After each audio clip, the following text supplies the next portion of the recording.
रामराम मित्रांनो, मी अमोल कोळेकर पाटील. पुण्यामध्ये पार्थ पवारांनी 1800 कोटी रुपयांचा जो काही घोटाळा केला, हे प्रकरण ताजं असतानाच पार्थ पवारांच्या मामानी म्हणजे अजित पवारांच्या मेव्हण्यानी मुंबईमध्ये 500 कोटी रुपयांचा घोटाळा केल्याची धक्कादायक माहिती समोर आली.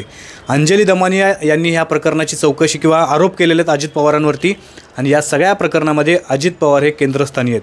1800 कोटी रुपयांचा जमिनीचा गैरव्यवहार केल्याप्रकरणी पार्थ पवारांवरती अजूनपर्यंत कुठल्याही प्रकारे गुन्हा दाखल झाला नाही आहे. तोपर्यंत सुनेत्रा पवार यांच्या बंधूंनी पद्मसिंह पाटील जे माजी मंत्री देखील होते, यांनी 500 कोटी रुपयांची BMCनं बांधलेलं हॉस्पिटल शताब्दी हॉस्पिटल हे हडप केल्याचा आरोप अंजली दमानिया यांनी केला आहे.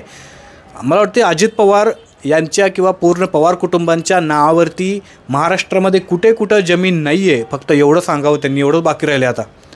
कारण देवेंद्र फडणवीस असतील किंवा इतर आणखी काही लोक असतील, यांनी पूर्ण महाराष्ट्र या पवार कुटुंबांच्या नावावर करून दिला आहे का, हा या ठिकाणी प्रश्न आहे.